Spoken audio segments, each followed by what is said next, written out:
तो आज का विषय आदरणीय आचार्य जी प्रारंभ करें। बहुत ही सुंदर चर्चा वो करते हैं और जो भी लोग सुन रहे हैं बहुत ही कार्यक्रम के साथ में दोबारा जुड़ करके और रेगुलर वो सुन रहे हैं और बहुत ज़्यादा पसंद कर रहे हैं आचार्य जी के प्रवचन को। तो मेरी प्रार्थना है आदरणीय आचार्य नरेंद्र मैत्रेय जी से कि वे कृपया अपना उद्बोधन प्रारंभ करें। आचार्य जी। ओम नमस्ते। वदामि मधुमत् भूयासं मधुसन्दृशः। ओम केचित् वदन्ति धनहीन जनो जघन्यः, केचित् वदन्ति गुणहीन जनो जघन्यः।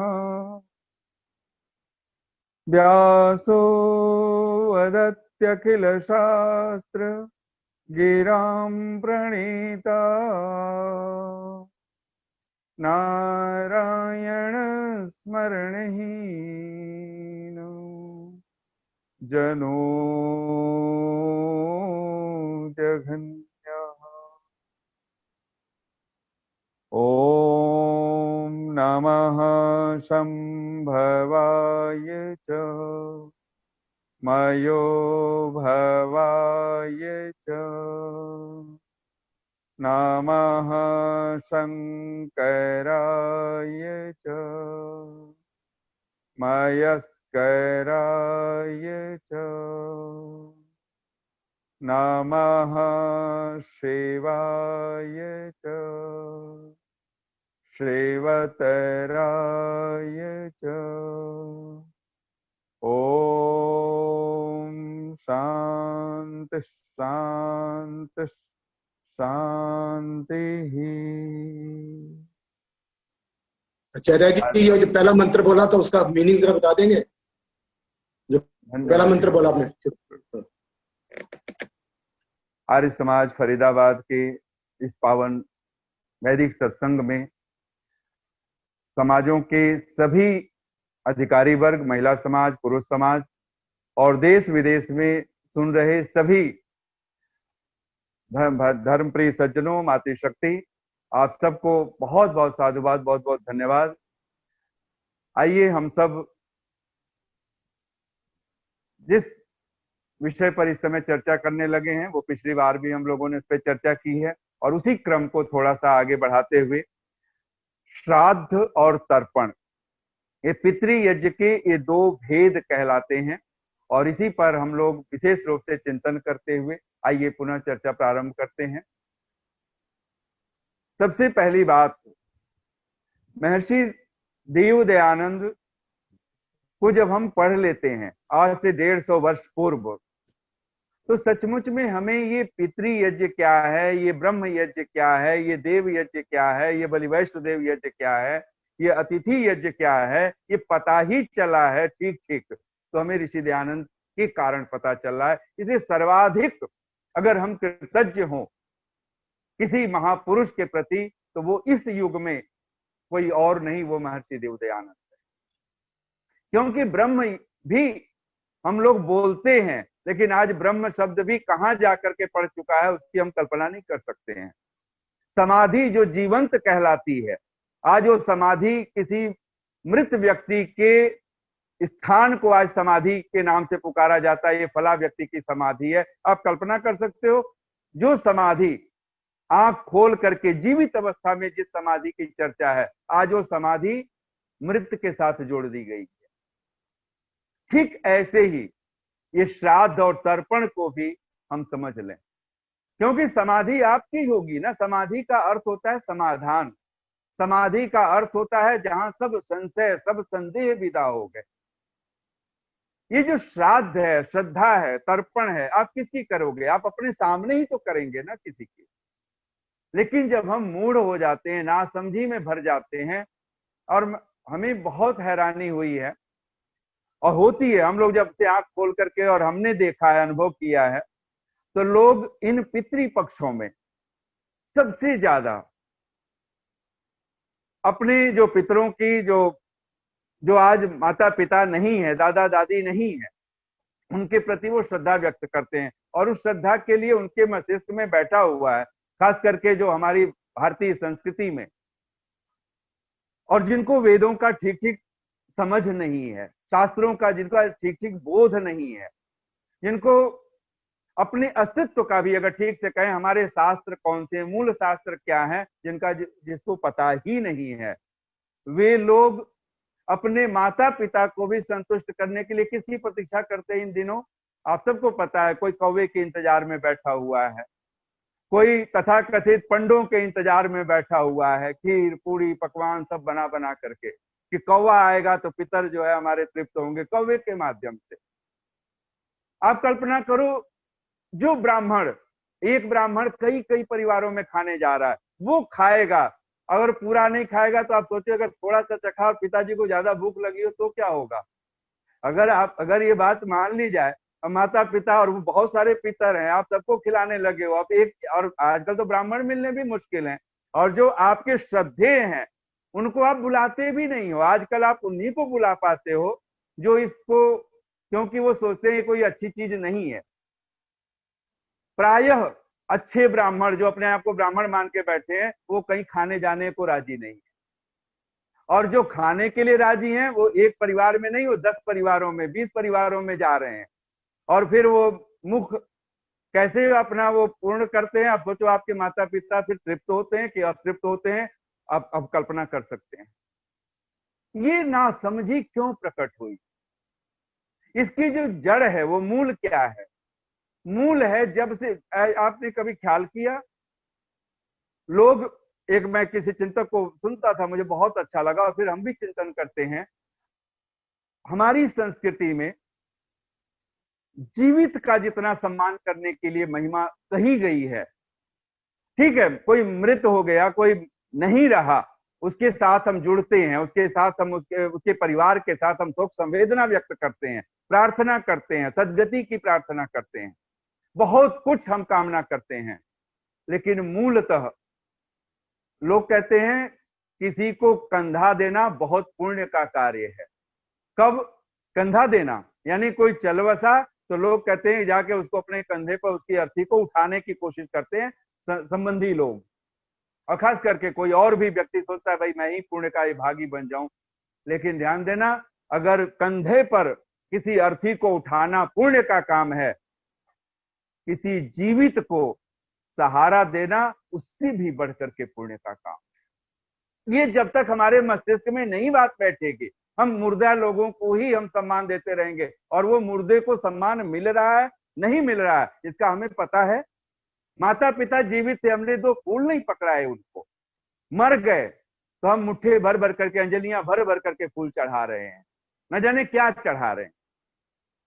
इसलिए मैंने पिछली बार भी कहा था, कम से कम महीने में एक दिन आप चयन कर लीजिए, जिस दिन अपने दादा दादी माता पिता को उनके पांव पखारिए, उनके चरण पखारिए, उनको सुगंधित पुष्पमाला पहनाइए, उनको सुगंधित फूल दीजिए, उनको वस्त्र दीजिए, उत्तम अन्न पान से कुछ राशि भी उनको भेंट कीजिए, कि आपको जहां खर्च करना हो आप खर्च कीजिए, जिस तरह से हम किसी ब्राह्मण को दान करते हैं। ये परंपरा हमको जीते जी व्यक्ति के साथ करनी हो।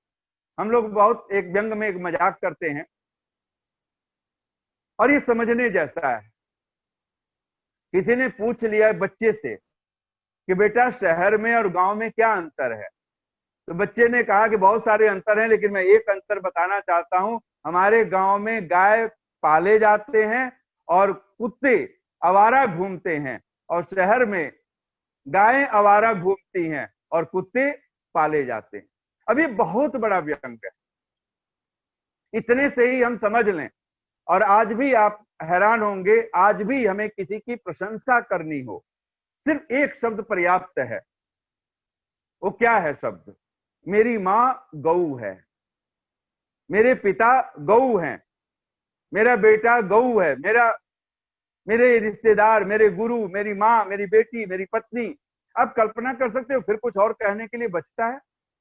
आज भी हम वो नहीं कह सकते जिसको हम अपने घर आंगन में, अपने बेडरूम तक लेकर के आ चुके हैं, चाहे वो कितना भी प्यारा हो।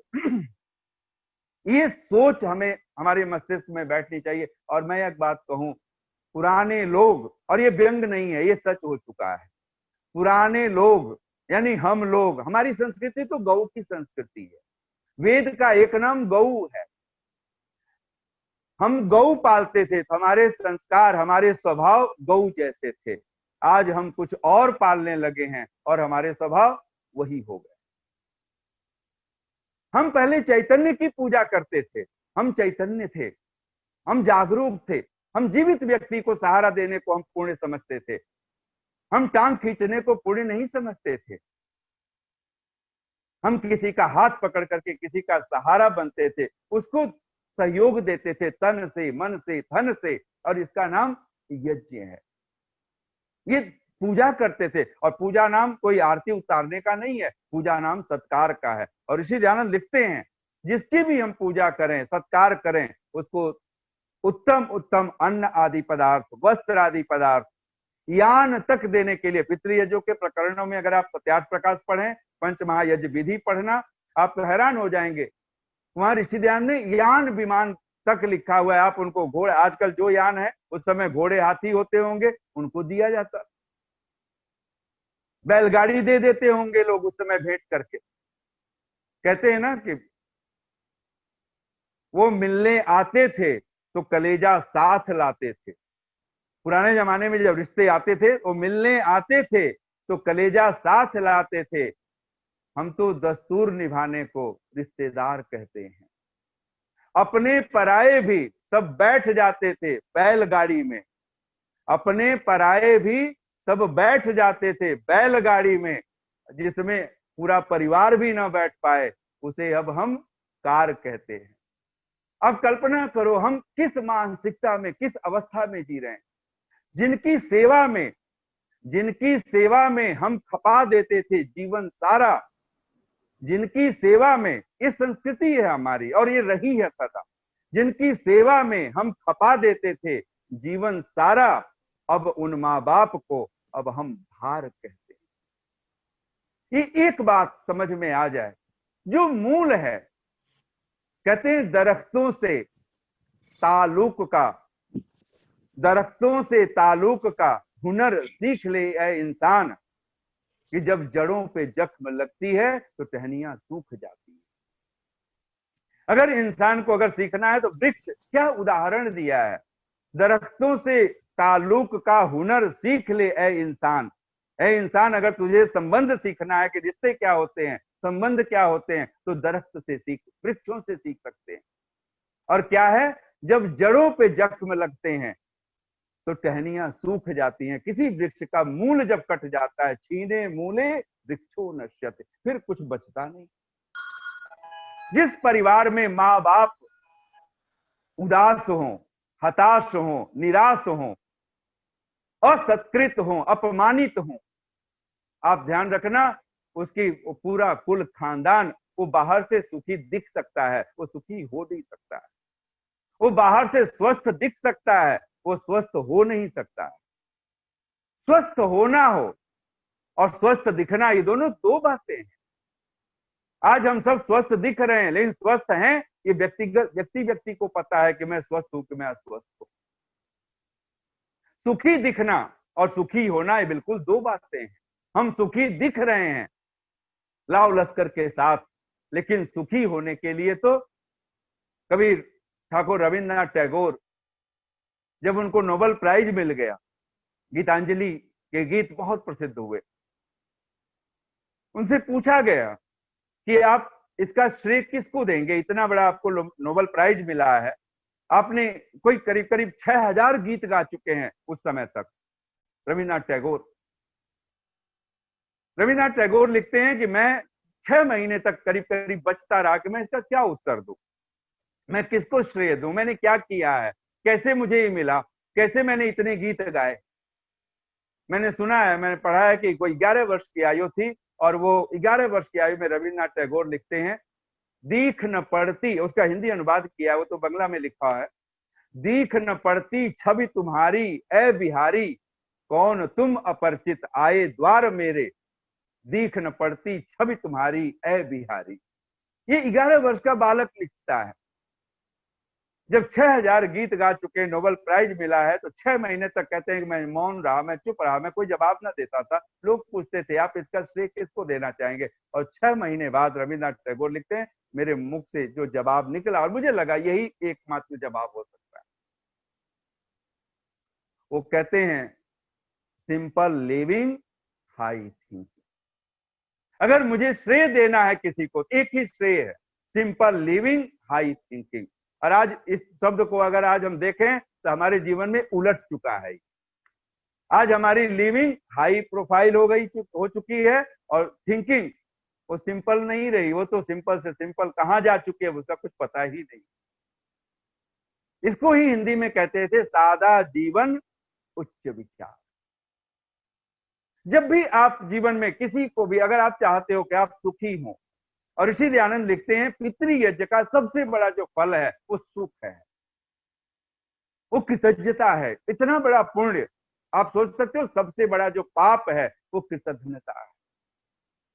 किसी ने हमारे साथ कुछ अच्छा किया है और हमने उसको कभी स्वीकार न किया हो, इससे बढ़कर के पाप इस धरती पर कुछ और नहीं है। इसलिए ये जो धन्यवाद हम बोलते हैं, ये जो ध्यान बोलते हैं, ये जो चिंतन बोलते हैं, ये जो प्रेम बोलते हैं, प्यार बोलते हैं, आपने देखा आपके जो रिश्ते में है, कोई माँ है, पिता है, भाई है, बहन है, पति है, पत्नी है, अगर वो दूरी हो थोड़ी हो जाए, साल 2 साल की हो जाए, 6 महीने की हो जाए, या 2-4 महीने की हो, बहुत घनिष्ठ रिश्ता है, और हम लोग एक ही बात पूछते हैं आप मुझे याद करते हो कि नहीं करते हो, हम आपको याद आते हैं कि नहीं आते हैं, यही तो होता है ना। हम याद की बात करते हैं, मतलब आप और गुणों को याद करना है कि आप, अरे आपने मुझे मेरे साथ ये किया, मैं उस परिस्थिति में था, मेरी माँ ने ये किया, मेरी पत्नी ने ये किया, मेरे पति ने ऐसे किया, मेरे बच्चों ने ऐसे संभाला मुझे, यही तो याद करने का ढंग। और इसको हम कृतज्ञता करते हैं, ये प्यार है। ये प्यार होगा, हम बिना कृतज्ञ हुए नहीं रह सकते हैं। प्यार नहीं है तो सब किए कराए को गुड़ गोबर कर देंगे। ध्यान देना, बहुत पुरानी कहावत है, पूत सपूत तो काधन संचय, है ना। पूत सपूत तो काधन संचय, अगर पुत्र सुपुत्र है तो धन संचित करने की जरूरत नहीं, सुपुत्र है। और पूत कपूत तो काधन संचय, लेकिन हमने इस सूत्र को ही गायब करके रख दिया है। हम तो चाहते हैं कि 10-10 पीढ़ी तक के लिए, यानी 1000 साल तक के लिए भी, 100 वर्ष नहीं 1000 वर्ष के लिए हम पूरी व्यवस्था कर देना चाहते हैं बच्चों के लिए। और अब तो न्यूज उठाएं, चाहे वो प्रिंट मीडिया हो और चाहे वो इंटरनेट नेट वाली हो और चाहे ये आपके इलेक्ट्रिक वाली मीडिया हो, आप कल्पना तो करो न्यूज चैनल क्या दिखला रहे हैं। ऋषि दयानंद लिखते हैं कोई पति पत्नी बन करके रहे तो विवाह मर्यादया एवं, ये ऋषि दयानंद के शब्द हैं वेद भाष्यों में। विवाह की मर्यादा से ही कोई पति पत्नी का व्यवहार करे, विवाह की मर्यादा से ही संतान उत्पत्ति कुर्याताम, लिखा स्त्री पुरुषाभ्याम स्त्री पुरुषौ विवाह मर्यादया एवं संतान उत्पत्ति कुर्याताम। अगर वो संतान भी उत्पन्न करें तो विवाह की मर्यादा से। और आज कौन कौन सी स्थितियां में हम लोग पहुंच चुके हैं, कल्पना हम लोग नहीं करते। ऋषि दयानंद ये जो पितृयज्ञ है, और यहाँ पे अगर आप पंचमहायज्ञ विधि पढ़ें, संस्कार विधि पढ़ें, वहां स्पष्ट वो एक वाक्य लिखते हैं, तीसरा पितृयज्ञ। और ये इसके 2 भेद हैं, एक तो श्रद्धाख्य तर्पण और एक तर्पण आख्य। एक तर्पण बोलते हैं, पितृयज्ञ के 2 भेद हो गए, एक श्राद्ध जिसको बोलते हैं और दूसरा है तर्पण। श्राद्ध क्या है? सत्य नाम सत्य का है, सत्य को धारण करना, और सत्य जब भी धारण किया जाता है उसमें प्रेम होना चाहिए। प्रीति है तो सत्य धारण होता है, प्रेम नहीं है हम सत्य को धारण ही नहीं कर सकते हैं। तो कहते हैं श्रद्धा से जो किया जाए उसका नाम श्राद्ध है। अब श्राद्ध और श्रद्धा ये पर्यायवाची शब्द हैं एक तरह के, और ये उसी तरह से है कि जिस वस्तु को, श्राद्ध में कोई वस्तु, कोई पदार्थ, कोई व्यक्ति हमारे सामने होगा, हम उसको साथ होंगे। और कहते हैं तर्पण क्या है? उनका जो हमारे श्रद्धेय हैं, जो हमारे पूज्य हैं, जिनका हम श्राद्ध करना चाहते हैं, कहते हैं उनको तृप्त करना, उनको प्रसन्न करना। और स्वामी जी वहां पे अर्थ लिखते हैं, ऋषि महर्षि देव दयानंद, तो उसमें आत्मा प्रसन्न हो, और लिखते हैं शरीर स्वस्थ हो। अच्छा बताओ, शरीर स्वस्थ हो ये जीवित का होगा कि मृत का होगा? और ये नहीं है कि केवल हमारी परंपरा में इस तरह की, हमारी परंपरा तो फिर भी कर्म अगर मृत हो जाए तो उसको जला तो देते हैं, अग्निदाह तो कर देते हैं। दूसरे मत मजहबों में तो 6 फुट जमीन उसको कम से कम अवेलेबल करवा देते हैं, उसको प्रदान कर देते हैं। फिर वहां पर क्या क्या चीजें रखी जाती है, मैंने सुना है उन कब्रों में खाने पीने की सब वस्तुएं रख देते हैं वो। और वो साइंटिस्ट अपने आप को मान रहे हैं, परम बुद्धिमान विकसित देशों में ये हो रहा है।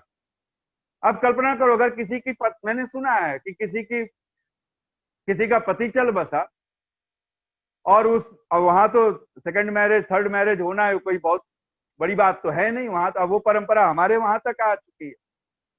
तो जो महिला थी, पति मर चुका है, वो जाके कब्र पर पंखे झल रही थी, तो लोगों ने सोचा कि बड़ा प्यार है ये तो, कब्र पर पंखे झल रही है। मतलब आप सोचो ना, यहाँ हमारे वहां तो पत्नियां पति को, अब तो पंखे हैं, एसी है, सब कुछ है, नहीं पुरानी परंपरा है, हमने देखा है। हमारी माता जी पिताजी जब भोजन करने बैठते थे तो माता जी हमारी हाथ के पंखे झलती थी। और पुरानी परंपरा रही है कि जब कोई आपके गुरुजन, कोई इष्ट जन, कोई माता पिता, दादा दादी अगर बैठे तो उनको लोग पंखा झलते थे, भाई ठीक है, कोई पसीना ना हो ठीक से, और कोई मक्खी आदि, कोई कीड़े पतंगे आदि आसपास ना आए, तो पंखा कई काम करता है। हवन में भी ऋषिदान ने लिखा है व्यंजन रखे वो पंखा रखे, अगर अग्नि बुझने के लिए, कि अगर बुझे ना, और उसको प्रज्वलित करने के लिए पंखे का प्रयोग करे। अब वो जो महिला है पश्चिम की, अमेरिका की, अब वो पति मर चुका है और वो कब्र पे बैठ करके वो पंखे झल रही है। लोगों ने पूछा क्या है, उसने कहा कब्र सूखे में शादी करनी है मुझे। वो पंखा इसलिए नहीं झल रही थी कि प्यार है उसको अपने पति से, और वो जो अब कब्र में लेटा हुआ है उसको दूसरी शादी करनी है, और लोग ये ना कहे अभी तो कब्र सूखा भी नहीं और तूने दूसरी शादी करनी। अब कल्पना कर सकते हो कि हम किस परिस्थितियों में, हम किस अवस्था में हैं। ऋषि दयानंद लिखते हैं श्राद्ध, ये तर्पण, ये जीवित के साथ होते हैं। इसलिए मैंने पिछली बार भी कहा था, जो पितर शब्द है, पितरह, संध्या में भी जब हम दक्षिण दिशा की बात करते हैं, दक्षिण दिशा में कौन अधिपति है, कौन ईशु है, तो वहां पर कहा इंद्र अधिपति है। दक्षिण दिशा में जब हमारा मुख होता है और हम बैठे हुए हैं, और हमारी दक्षिण दिशा में हमारी रक्षा करने वाला कौन है, स्वामी कौन है, मालिक कौन है, तो कहते हैं दक्षिणादिग इंद्रो अधिपति। वहां तिरश्चिराजी रक्षिता पितर ईशवः, और जो पितर लोग हैं वो ईशु हैं, वो बाण की तरह हैं। और वहां पितरह का अर्थ स्पष्ट रूप से लिखा हुआ है ज्ञानी जन। ऋषि दयानंद पितृयज्ञ में बहुत श्रद्धा के साथ लिखते हैं त्रयः तत्र त्रयः सत्कर्तव्याः सन्ति, 3 सत्कार करने योग्य हैं। कौन? आप बोलिए अपने मन में एक बार, देवाः, ऋषयः, पितरश्च।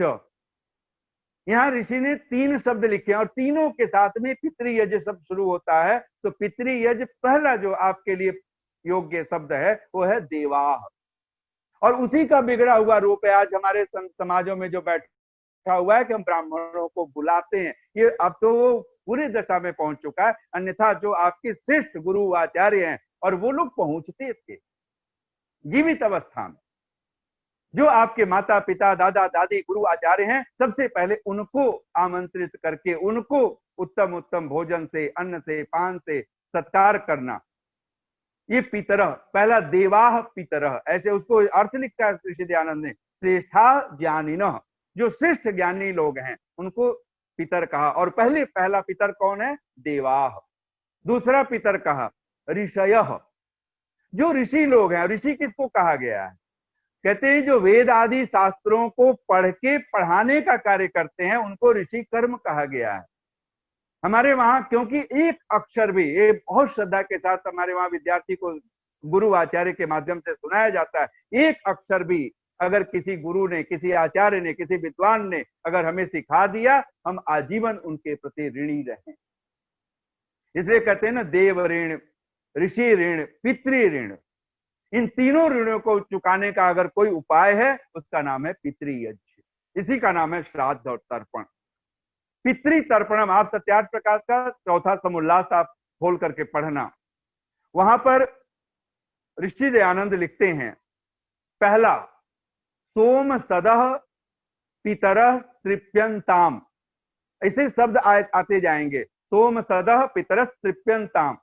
और पितरों की गणना की है, वो ज्ञानी होंगे, वो जो ऋषि कोटि में आएंगे, और जो माता पिता पितर कोटि में आएंगे वे लोग कौन हैं? तो पहला कहा सोम सदह, दूसरा कहते हैं अग्निश्वात्ताह, फिर आगे वो कहते हैं हविर्भुजः, उसी में है सुकालिनः, उसी में है यमादिभ्यः, ऐसे ऐसे न जाने कितने सारे नाम गिनाते हैं, बर्हिषदः, फिर वहीं पर चर्चा करते हैं सोमपाह, आज्यपाह, सुकालिनः, और ये सारे विशेषण दिए हैं, आप इनका अर्थ पढ़ेंगे। सोम सदः कहते हैं जो परमात्मा, सोम नाम ईश्वर का है, और सोम कहते हैं जो औषधियों का, और जो सौम्य गुणों वाले लोग हैं, ऐसे लोगों की सत्कार करना अन्न से, वस्त्र से, यान आदि से।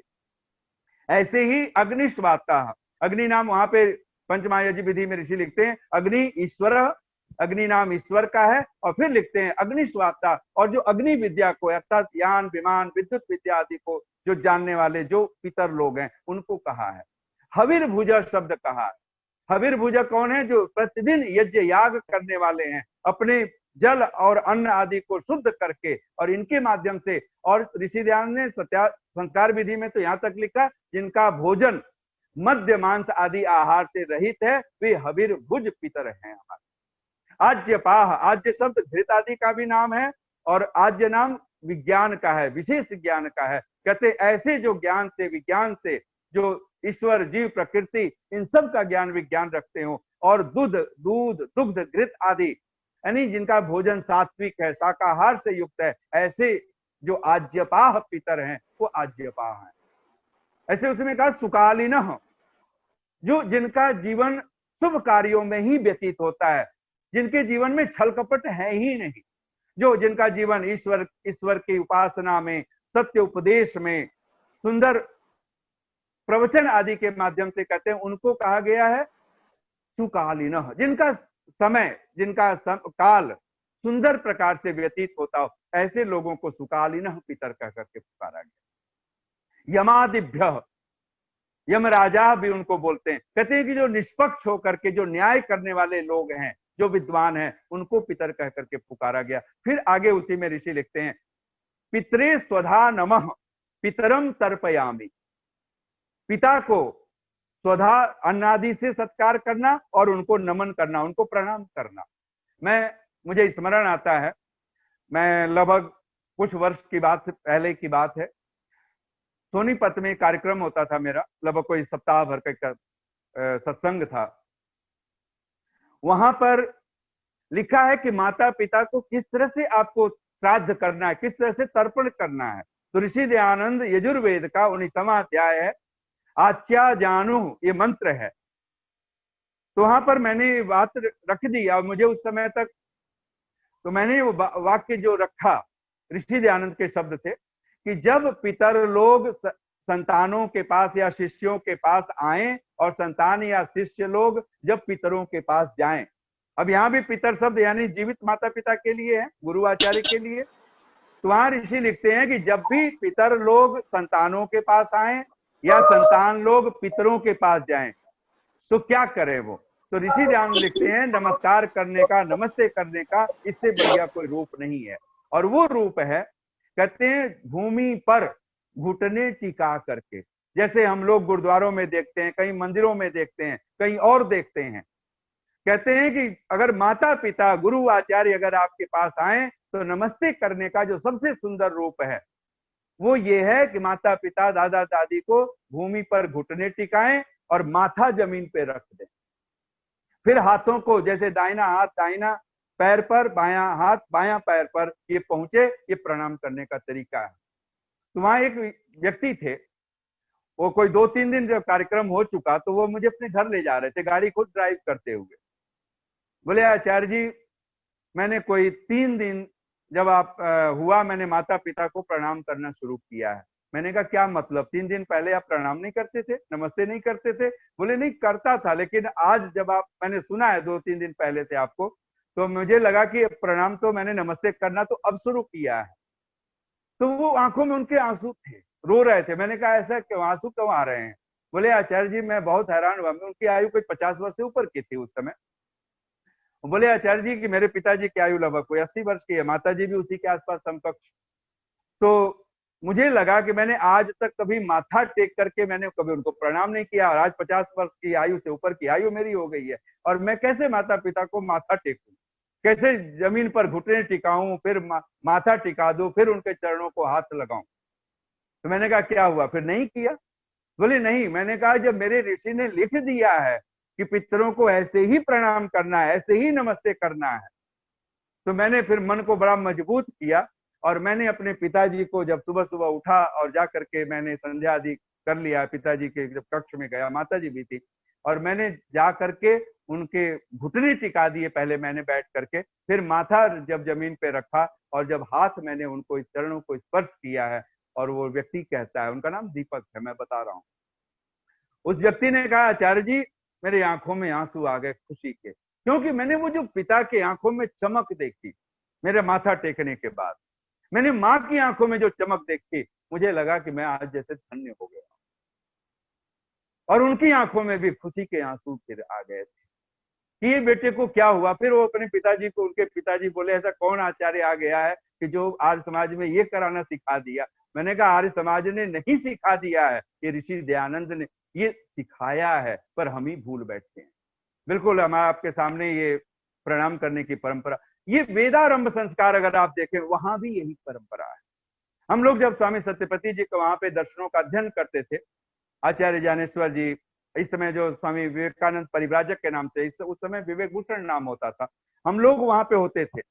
आचार्य भद्रकाम वर्णी आदि हमारे जो बहुत सारे मित्र, ये लोग वहां पे जब थे, तो वहां पे स्वामी सत्यपति जी को प्रणाम करने की जब परंपरा, और 3 वर्ष का वो दूसरा सत्र था, हम लोग जब वहां पे, तो स्वामी जी जब भी आते थे बैठते थे, तो हम लोग जा करके उनको घुटने टिका के ही प्रणाम करते थे।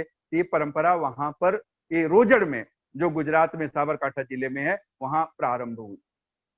अब वो अब चल रही है नहीं चल रही है मुझे भी ढंग से नहीं पता, लेकिन ये परंपरा रही है कि आप गुरु को, आचार्य को, माता पिता को, और मैं ये बात आपसे कह रहा हूं, अगर आप प्रणाम करना चाहते हो, फिर यहाँ पे देखिए पितृ तर्पणम, सत्यार्थ प्रकाश आप देखिएगा प्रमाण की तरफ से, चौथा समुल्लास, और वहां पे अथ पितृ तर्पणम शब्द लिखा हुआ है, और वहां पर सोम सदह, अग्निस्वाता, वरही सदह, फिर वहीं पर लिखा है अनेक प्रकार से, सोमपाह, हविर्भुज, आज्यपाह, सुकालिन, यमादिभ्य, यम राजा आदि करके नाम दे करके, और फिर वहीं पर लिखते हैं पितरे स्वधा नमः, पितरम तर्पयामि। यहाँ पे पितरम तर्पयामि किसके लिए कहा?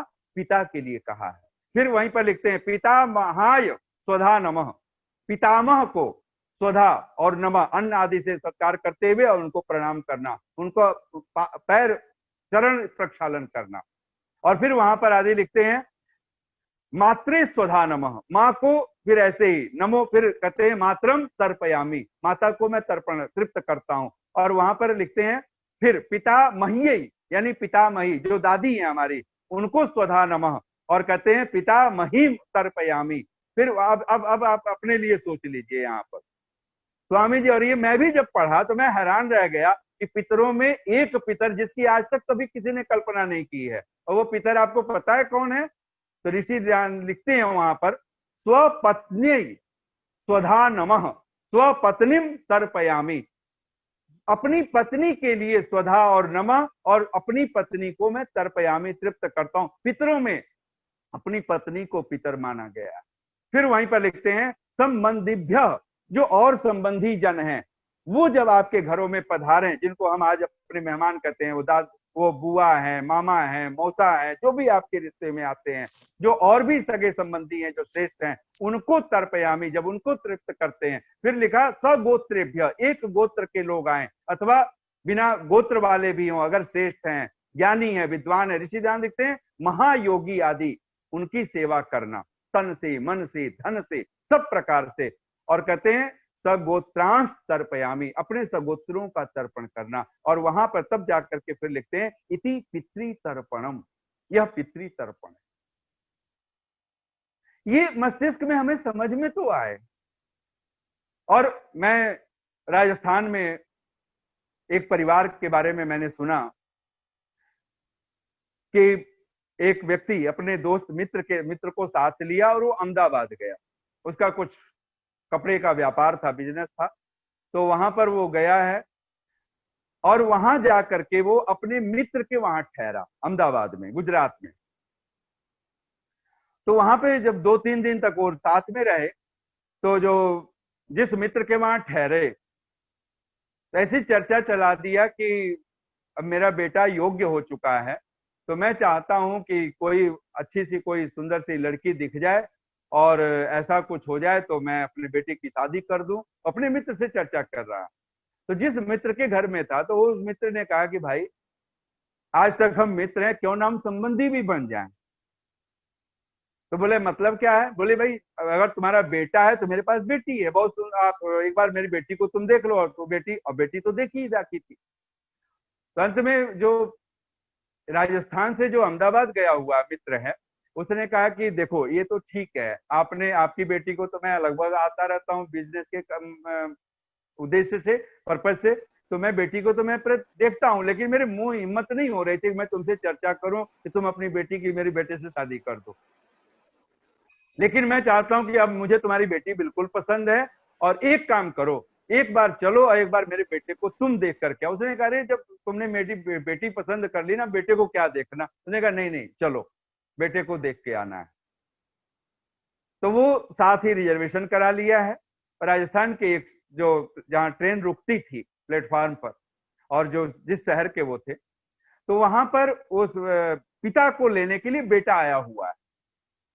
हजारों की भीड़ है वो प्लेटफॉर्म पर, आप सबको पता है। जो पहले, अब तो जिस तरह का स्थिति है वो अलग बात है, अब तो भीड़ देखने को और फिर भी दिख रही है जहां नहीं दिखना चाहिए वहां पे। अब तो महामारी के चलते किस अवस्था में, लेकिन उस समय हजारों की भीड़ प्लेटफॉर्म पर है, और वो बहुत बड़ा शहर है, उसका रेलवे प्लेटफॉर्म है।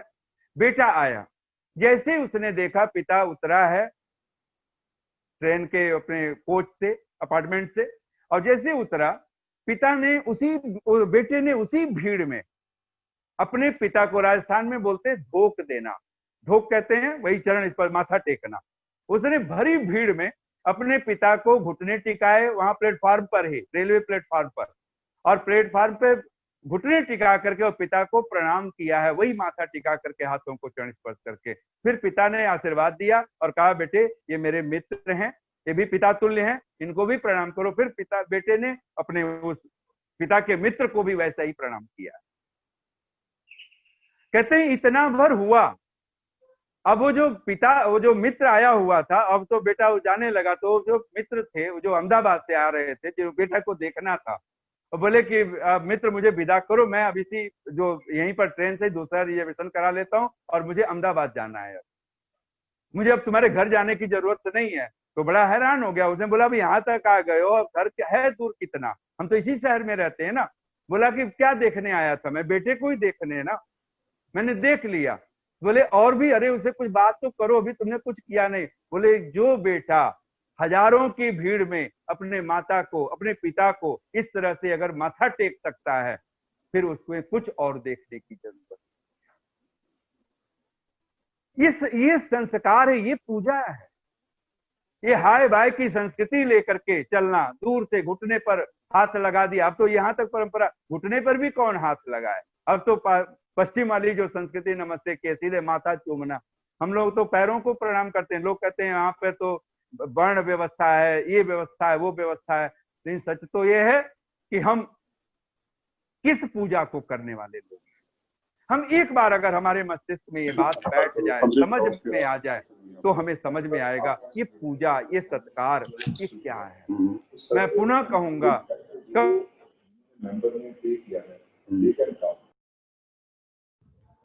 आचार्य जी आप म्यूट हो गए हैं गलती से, एक बार अनम्यूट कर लीजिए। हाँ जी, आवाज आ रही है? हाँ जी, हाँ जी। मैंने वो बात कही थी वो बेटे की, वो बेटे ने जैसे ही प्रणाम किया है अपने पिता को माथा टेक करके, और वो मित्र वहीं से अहमदाबाद जाने के लिए तैयार हो जाता है। वो कहता है मुझे अब कुछ नहीं देखना है। जो बेटा अपने पिता को भरी भीड़ में, हजारों की सैकड़ों की तादाद में लोगों के बीच में भी अपने पिता को वो माथा टेक सकता है, फिर उस बच्चे में और कुछ देखने की मुझे जरूरत नहीं है। और राजी हो गए और कहते हैं वो शादी के लिए तैयार। मैं आपसे कहूं, सचमुच में अगर हम चाहते हैं सत्कार करना, एक महिला अपने बेटी को लेकर के एक साधु के पास गई, और जैसे ही वो महाराज के पास पहुंची तो महाराज को बता रही थी कि मेरी बेटी महाराज आपकी कृपा से, भगवान की कृपा से बहुत सुयोग्य है, बहुत सुंदर है, और इसकी कृपा से भगवान की कृपा ये हुई है कि इसको बहुत अच्छी जॉब मिली हुई है, लगभग 3 लाख की मंथली इसकी सैलरी है। ऐसे बहुत सारी बातें। फिर भी ये सत्संग नहीं छोड़ती है, ये पूजा पाठ करना नहीं छोड़ती है।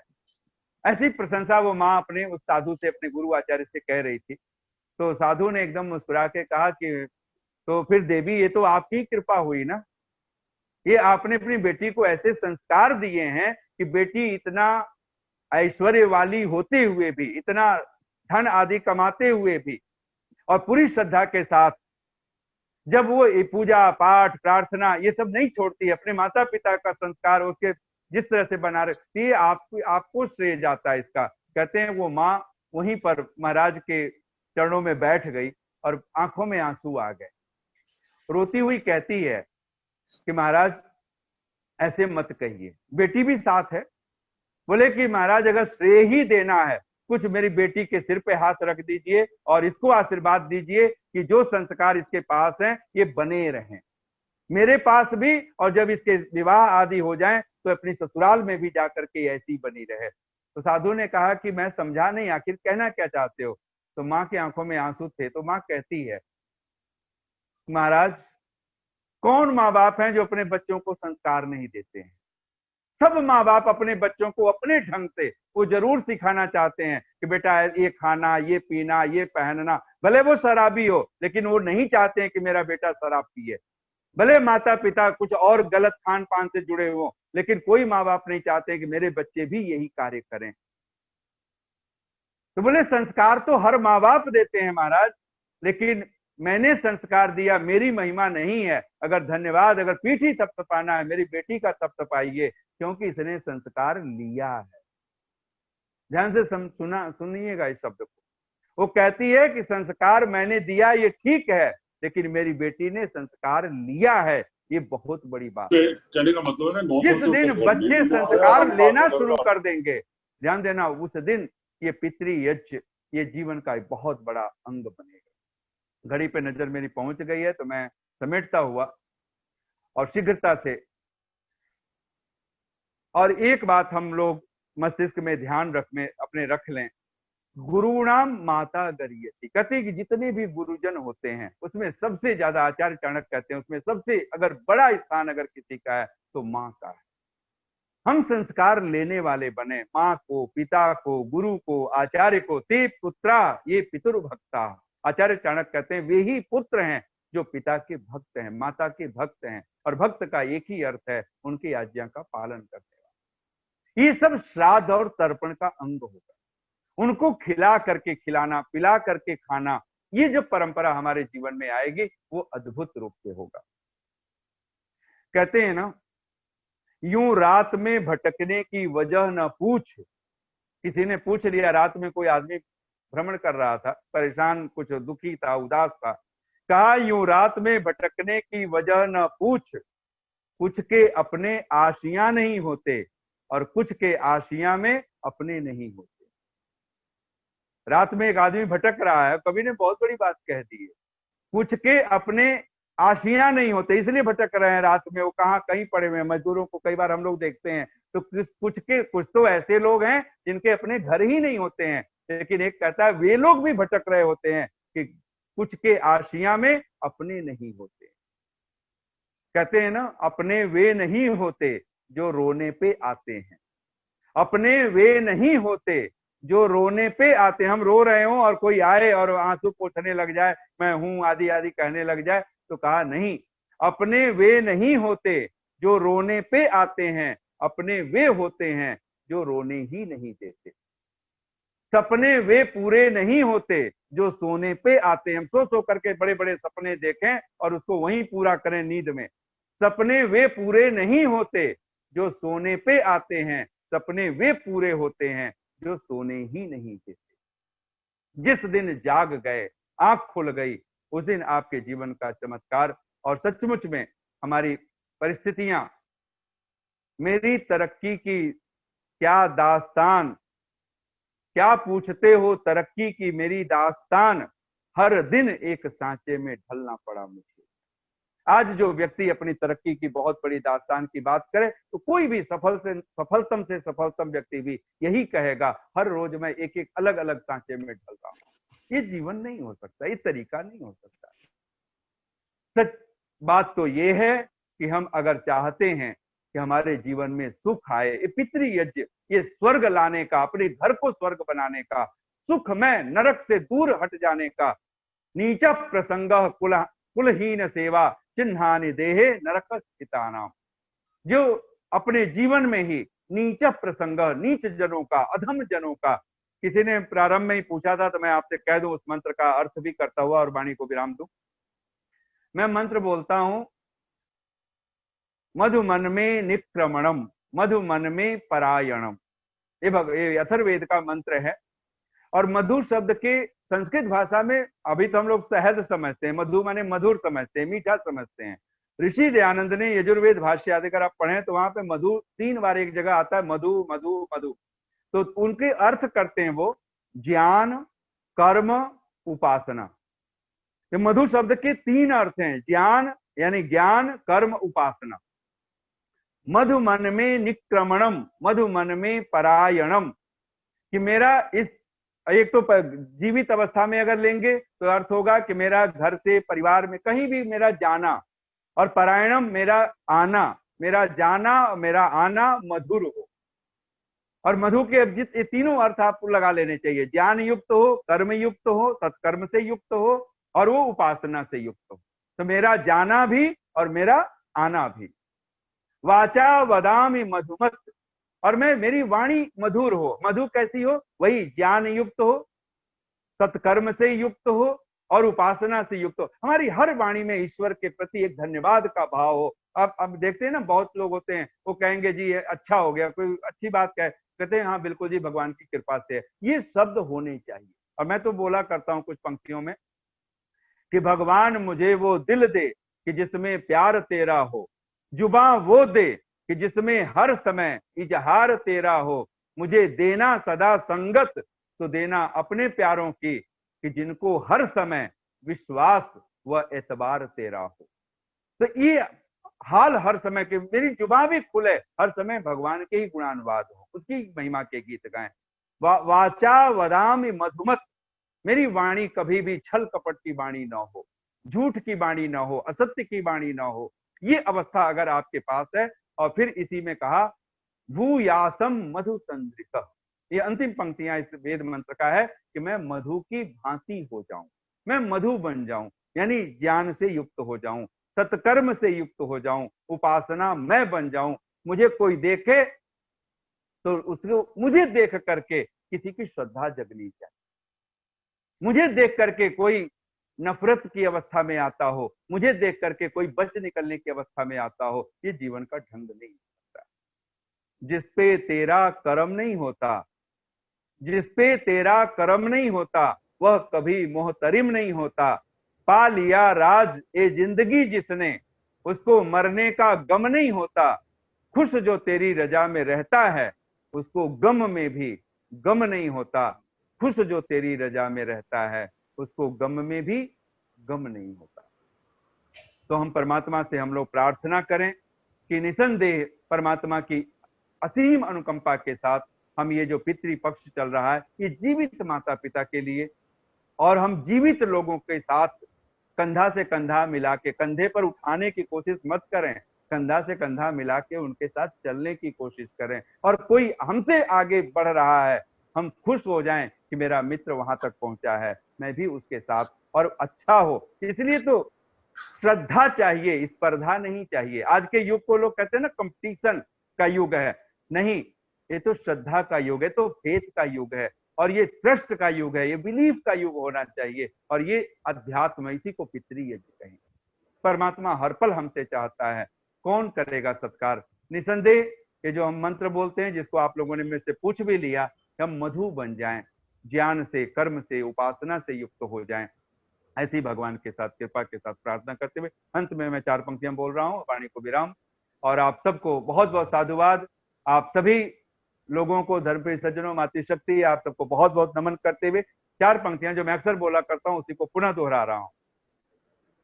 बच के तूफान से निकल आई किनारे जिंदगी, बच के तूफान से निकल आई किनारे जिंदगी। कब? जब आप अपने माता पिता के चरणों में बैठ गए, जब आप अपने किसी गुरु आचार्य के चरणों में बैठ गए, जब आप भगवान के चरणों में हर समय बैठे हुए, और उसके चरण कहीं और नहीं है। तद विष्णु परमम पदम सदा पश्यन्ति सूर्य। कोई ज्ञानी हो, एक बार तो परमात्मा दूर कहाँ है, वो तो हर पल वही है। और परमात्मा की आज्ञा है, ध्यान देना, परमात्मा चाहता है कि मुझ तक पहुंचना है, तो 5 कदम मानो बता दिए हैं, 5 सीढ़ियां हैं। अगर उसकी मंजिल तक पहुंचना है तो 5 सोपान है। पहला कहता है ब्रह्म यज्ञ, तू मेरी उपासना कर, मेरे पास बैठ।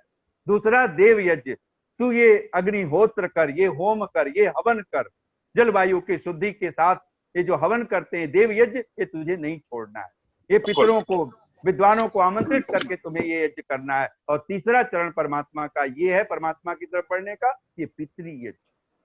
बच के तूफान से निकल आई किनारे जिंदगी, चैन से गुजरेगी अब तेरे सहारे जिंदगी।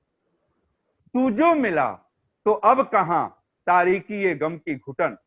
अब तू मिल गया है तो अब कोई तारीकी नहीं है, कोई अंधकार नहीं है, अब अंधेरा छंट गया, अब तो उजाला आ चुका है।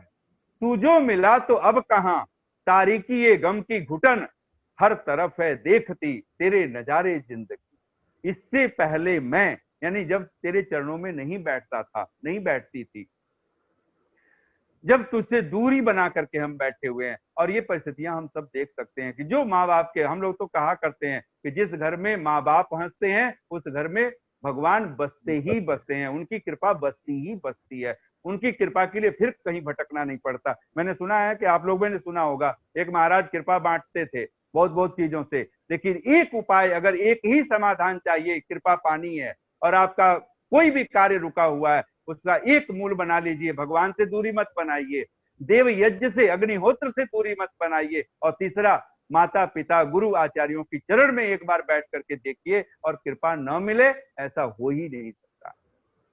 बच के तूफान से निकल आई किनारे जिंदगी, चैन से गुजरेगी अब तेरे सहारे जिंदगी।